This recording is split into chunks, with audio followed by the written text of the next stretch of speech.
Aloha and welcome to Living Love. Our special guest here today is Darell Lokahi Wilson, and he's going to talk to us about living love. So what is living love? Well, Living Love is a program for couples and also for individuals who are seeking to create what I call a sacred connection or a divine romance. It's about inspiring and sharing and co-creating. And when you're in that mental focus, it's a totally different focus from getting your needs fulfilled and dealing with things that are brought up because of your insecurities and your needs to feel loved, your needs Your to feel baggage. appreciated. You know, and the thing of it is that the most important relationship you'll ever have in your entire life is the relationship you have with yourself. Now, if you love, trust, and believe in yourself, you're going to attract that same energy in a partner. But if you do not love, you do not trust, and you do not believe in yourself, there's going to be things that are going to come up in your relationships, and you'll see it in one relationship after another, after another, after another, where what you're going to experience is that lack of love, that lack of trust, that lack of being believed in. And that painfulness that is experienced in relationships isn't because it's love, it's because there's illusions and delusions and fear-based energy that's coming into the relationship.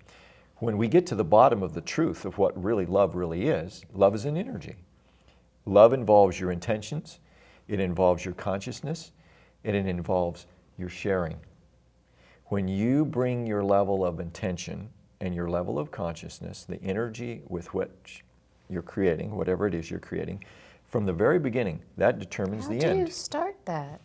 How does it start? Where does it begin? It starts with you looking for, within yourself, that place of saying, I love, I trust, and I believe in myself.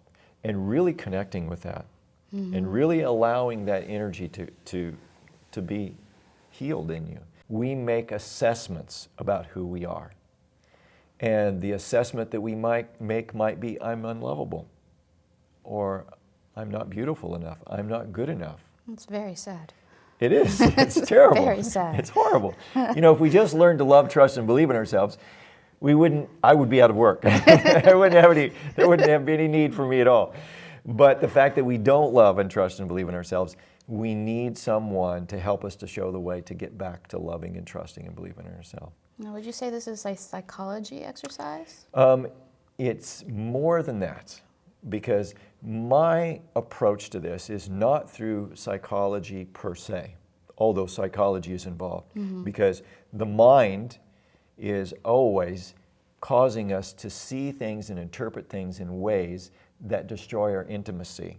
So if you haven't brought your mind into control, if you haven't brought your consciousness into your mind, your way of thinking into consciousness, you're always going to experience a lot of pain and discomfort because of that. Because it's like an untrained dog. If you have an untrained dog, no matter how beautiful that dog is, when they start eating your shoes, tearing up your furniture, and peeing on your Kill rugs, that dog. they're going to kill the dog, right? Same way with your relationship, right? You're not going to be happy when those kind of dissatisfactions raise their ugly head. So, But wouldn't you say that you have to start with the right person? well, I think it's you obviously have to find someone who has the same beliefs and values that you have. Now, it doesn't mean that you have to find someone who's exactly like you on every level, because that's just ridiculous. You don't have to do that. They don't even necessarily have to be the same religion, but they have to have the same basic beliefs and values and be on agreeing that they want to follow the relationship as a spiritual journey as well. Once you both have that commitment, and you both have that intention, and you have the clarity of understanding what that is, and you're committed to making that a practice, you're halfway there. Then the thing that you have to do is just, whenever you find yourself feeling not happy in the relationship, you need to go within yourself and say, what is it inside of me that's making me not feel happy? Why am I not feeling loved, trusted, and believed in? Or what emotion is coming up? And then getting to the bottom of what that emotion is. And most of the time, it's our fears and our insecurities that cause us from being able to connect in a way that brings that real soul-satisfying kind of intimacy that happens between two people whose hearts are open and they're willing to communicate heart to heart. When you reach that ability to have that soul communication heart to heart, and you've experienced that, you'll never ever be willing to go back to a normal relationship again. You just won't. There's no way you'll ever be satisfied, because the only way to have a soul-satisfying relationship is to bring the soul, which by that I mean your consciousness, into the relationship. Your consciousness becomes the thing that makes the relationship flow. It becomes the thing that makes the relationship real. It becomes the thing that makes the relationship bring to you those things that are actually really soul-satisfying.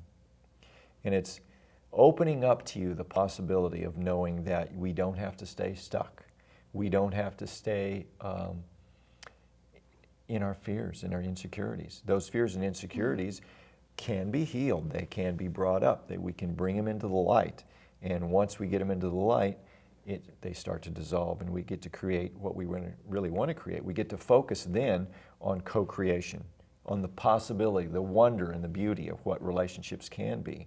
I've seen relationships from the outside that don't look so good.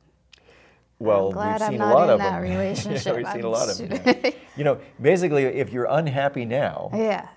you're not going to be happy when you find the supposed Mr. Right, right? Yes, but is there a fixing? Is there a fixing? A fixing of Mr. Right. No, if you're in a relationship and you've noticed, like, this is not going the way I'd like it to go. That's when the soul searching comes. Yes. That's when we reach the bottom of our pain and our suffering. Quite often people say, I can't go on like this anymore. And so they either decide to fix it or they decide to get out of the relationship. Mm-hmm. You know. And it takes a long time to get to that point where For you some, say, I can't do this some, anymore. you know, I mean, some people are in numerous relationships where the same kind of people show up time and time again, and they go, why does every man I meet here do X? You know, whatever it is, you know. It's a terrible Why do cycle. I keep getting connected to these men who do the same thing over and over and over again? Well, what is the thing that's common in all those relationships? Your consciousness. If you're the one who's saying that, you need to be asking yourself, what would a person have to believe? What would a person's energy and consciousness have to be to keep bringing this into my life? There is the real wisdom. There is the real turning point, the transformational kind of point where a person says, aha, it's me. I'm the one. And so is that what you do? Help people That's what find I that do. spot? That's what I help people do. I help people to find out those things that are the ways of believing, the ways of thinking, those patterns in their life that are what I call intimacy killers.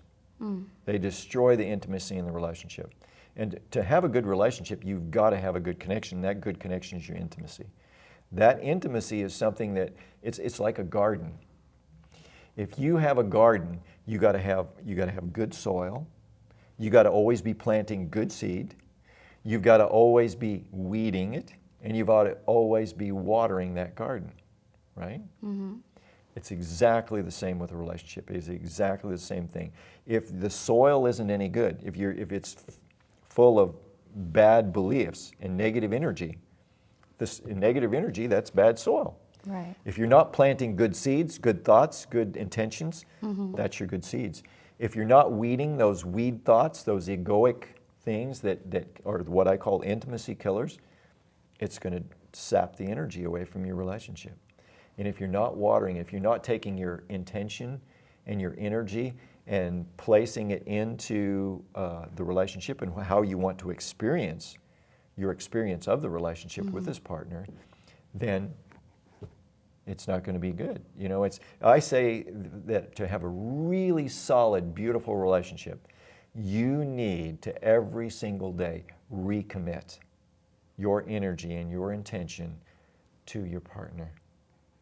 It's like getting married again every single day of your life, putting that energy right back into, this is what I want to experience with you. I love you, I trust you, and I believe in you. I want to experience only those beautiful and wonderful things that you and I can co-create together. The possibility of love is endless. It's infinite. That's There's beautiful. no limit to what you can experience. And people are experiencing that love is no longer hard, no longer painful. It's no longer something that is impossible. It's possible. It's wonderful. It's beautiful. And the thing that is keeping us from seeing it that way is our fears, our insecurities, and our false beliefs. The truth about who we are and what's possible is the thing that will set us free.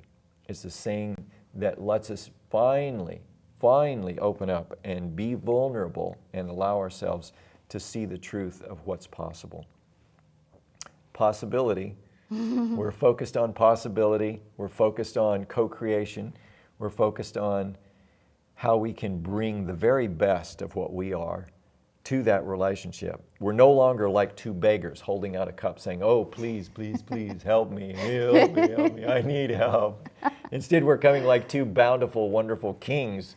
Hey, let's share our treasure. That sounds fantastic. I want one of those. Yes. How do I do that? Yes, absolutely. We should want one of those. Well, you set the intention. First thing is to set the intention. Okay. So how would you do that? How would you set the intention? Well, I'm not in a relationship right now, so let's back up a little bit first. So let's say, would you say you're willing and ready to experience love and through a transformational energy and intention? Absolutely. This sounds fantastic. Okay, Why let's wouldn't say it. anyone Say want it. to say that? Let's hear you say it. I am willing to experience the depth of my love. the depth of my love. I'm willing to let go of all my false beliefs. I'm willing to let go of all my false beliefs. I'm willing to let go of any negative energy. I'm willing to let go of any negative energy. I'm willing to allow love to make its path through me. I'm willing to allow love to make its path through me. All right, how do you feel? I feel great. You feel great, yeah? You're willing and ready.